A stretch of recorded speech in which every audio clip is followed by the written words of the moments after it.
I want you to think back, if you can, to the last time you had a dream where you were flying. Oh, wow, yeah. That is a very specific feeling. Right. You probably know the exact sensation I'm talking about. There's that initial moment of disbelief, and then maybe you take a running start and suddenly your feet just leave the ground. Like gravity completely stops applying to you. Exactly. You're soaring over buildings, looking down at the world, and there is this like profound, almost indescribable sensation of absolute liberation. It's wondrous. It really is. It's one of the best things your brain can do while you sleep. But okay, what if I told you that experience isn't just a random firing of neurons? What if it's a literal capability that human beings possess in waking life?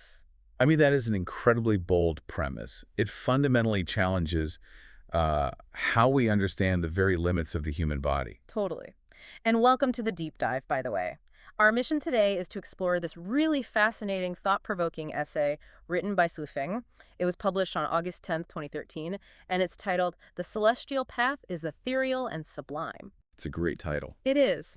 And at its core, this text argues that human flight is not only possible, but it's fundamentally tied to the underlying physics of our universe. Right. It's taking ancient spiritual philosophy and fusing it directly with mechanical vibrational physics. And I want to jump right into the deep end here, because the author's mechanical explanation for why things sink, float, or disappear entirely is, where this all starts. Yeah, it's the foundation of the entire argument.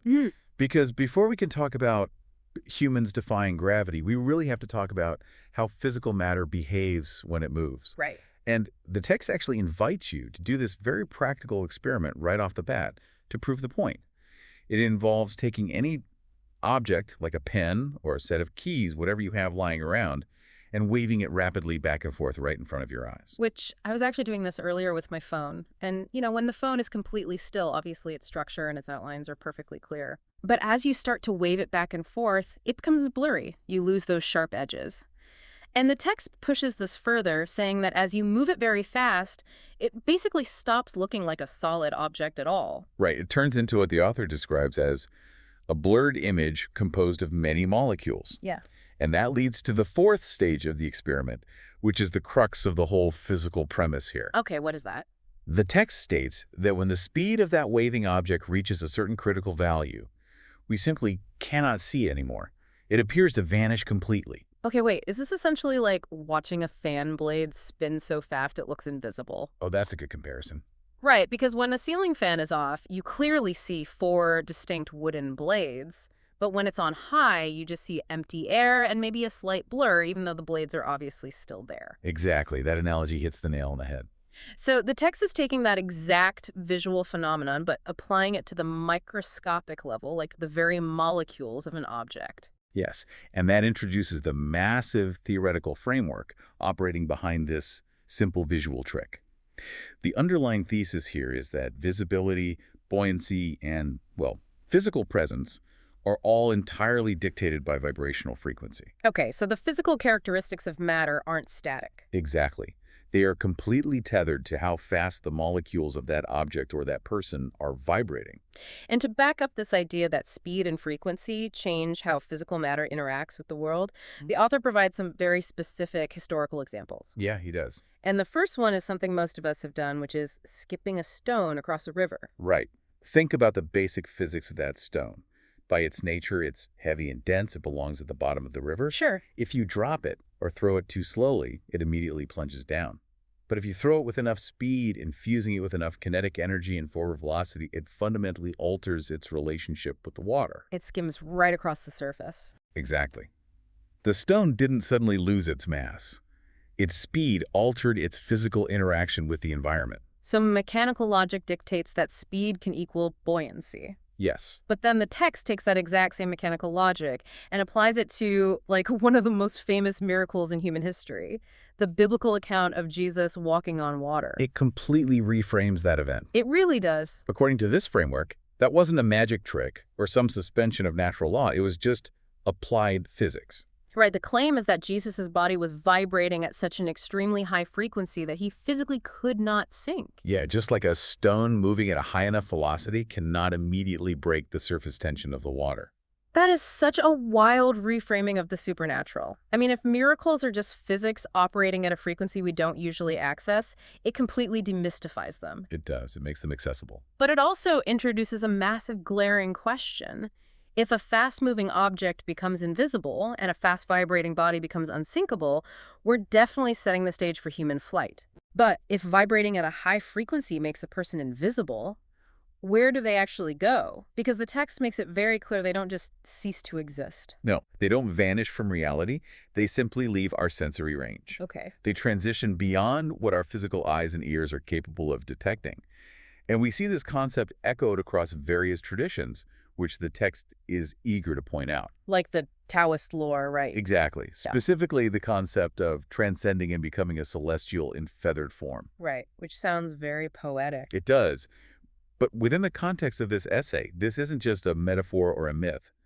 When a person's body, mind, and spirit achieve this extremely high vibrational frequency, they undergo a literal transformation. No, becoming a celestial just means shifting into a frequency that renders you invisible to the physical lower frequency eye. Precisely. And it isn't just ancient Taoism. No, there's also a reference to the ninth insight of the Celestine prophecy, specifically the Peru manuscript. Right, which describes a scenario where a whole group of people collectively vanishes.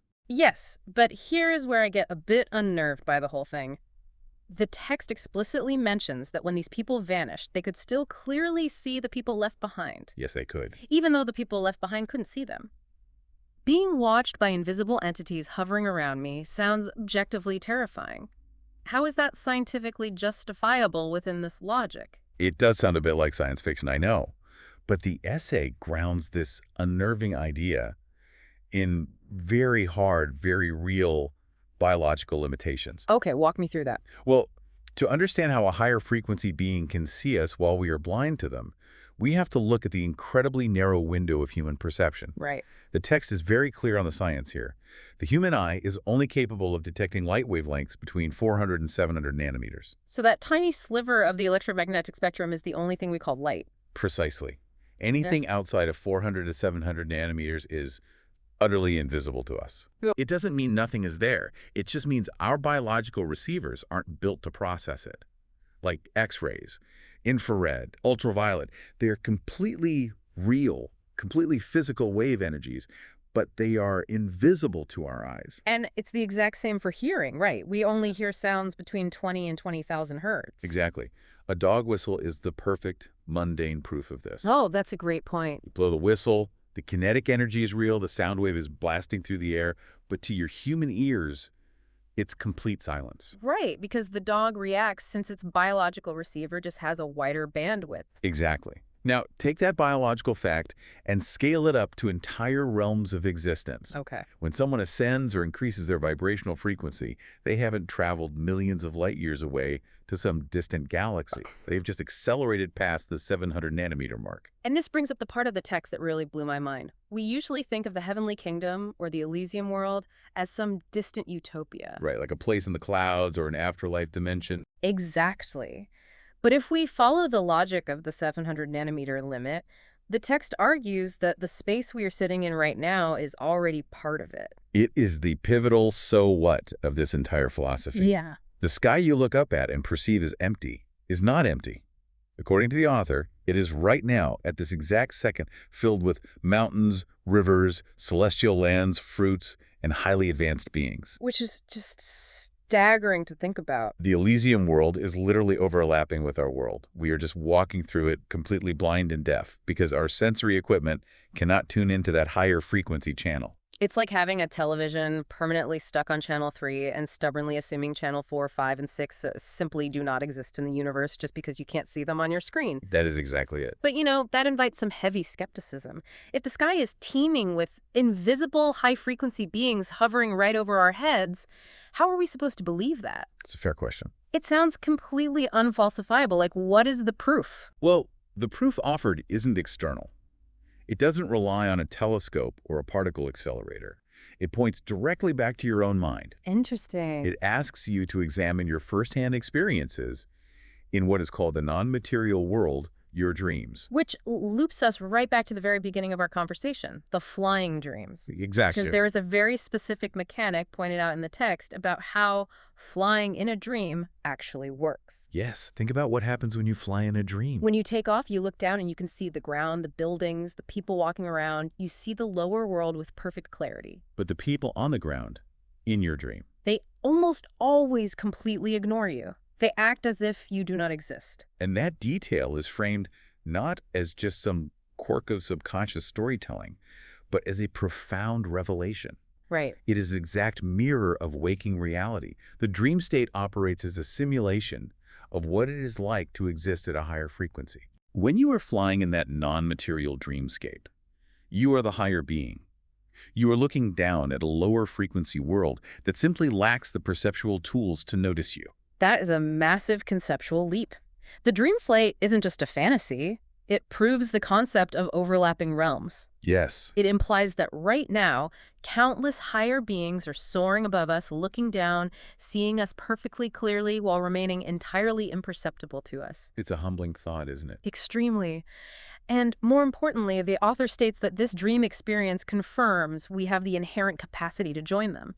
Like, we can fly, we can enter these higher density, higher frequency life spaces. But knowing it is possible naturally leads to the most practical question of all. How do we actually do it? Right. If this overlapping world is real, and human flight into it is biologically and physically possible through frequency alteration, how does a flesh and blood human elevate their body, mind, and spirit to take flight? Because I can't just flap my arms really fast and hope to vibrate into the Elysium world. No, probably not. And I can't just, throw myself at the ground and miss.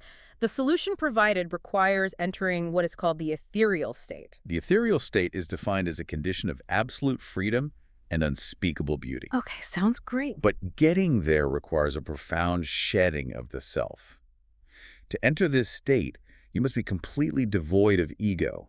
No form, no attachment, no burden, no fear, and absolutely no obsession. Hold on, stop. You're completely losing me here. How so? We started this deep dive talking about the hard physics of a fast-moving stone skimming across water, kinetic energy, and the literal electromagnetic spectrum of light. We did. Now you're telling me the secret to physical human flight is achieving spiritual enlightenment. How on earth does a psychological state of no ego physically speed up my molecules? It feels like a contradiction, doesn't it? Totally. But this is where we have to reevaluate what we think the ego actually is. We treat thoughts, emotions, and desires as abstract, formless concepts. Right, they're just in our heads. But if everything in the universe is fundamentally vibrational energy, then desires, fears, attachments, and the ego itself must also be literal forms of energy. Oh, I see where this is going. And in this framework, they're incredibly dense, low-frequency energy forms. So you're saying a bad mood or a selfish desire literally has mass? Essentially, yes. Attachment has a gravitational pull. Fear has density. Wow. When you hold on to your ego, when you obsess over your physical identity, your wealth, your anxieties, you are accumulating dense, low-frequency energy. You are weighing yourself down on a molecular level. So to vibrate higher, you have to drop the weights. Correctly. Okay, that actually bridges the gap. The physical mechanic of flying requires dropping the dense energy of the ego. Yes. And to really hammer home what this state of dropped weights looks like, the author pulls this extensive quote from the Heart Sutra, which is the foundational text in Mahayana Buddhism. It is an intense exploration of emptiness. It really is. It's the ultimate roadmap for subtraction. The text uses the sutra to explain that to elevate your frequency, you must realize that all phenomena are empty in nature. Right. They are neither arising nor ceasing, neither tainted nor pure, neither increasing nor decreasing. It is a state of total, radical detachment from the physical plane. The quote systematically dismantles every single tool we use to perceive the world. It leaves nothing untouched. It states that in emptiness there is no eye, ear, nose, tongue, body, or mind. No color, sound, smell, taste, touch, or object of thought. Right. It's essentially telling you to turn off the biological receivers that keep you locked into that 400 to 700 nanometer bandwidth. And it demands that you go further than just shutting off your physical senses. How so? The sutra states there is no suffering, no origin of suffering, no cessation, and no path. There is no wisdom and no attainment. No attainment. That feels important. That last part is crucial. With nothing to attain, the mind is free from hindrance.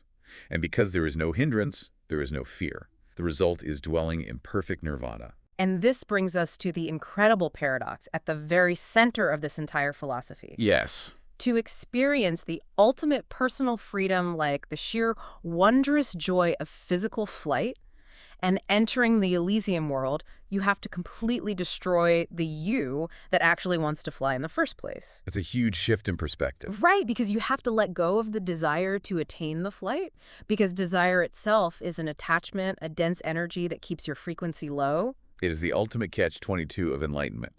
You don't gain wings, you lose the weight of the self. Wow. The roadmap to flight is entirely about subtraction, not addition. Wow. The final directives laid out are absolute. What are they? Do not hesitate, do not waver, do not doubt, do not worry, do not cling, do not fear. Only through selflessness can the true self emerge. That line feels like the linchpin of the whole essay. It is the core mechanism of the transition. You must stop living for yourself and surrender the ego completely. The assertion is that only through egolessness can the true being be fulfilled.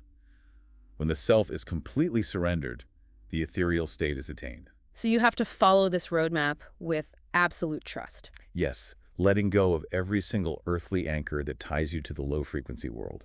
And the essay concludes with this remarkably confident, almost poetic statement. The celestial path is ethereal and sublime. Its mysteries lie within the palm of my hand. It is a sweeping, comprehensive worldview.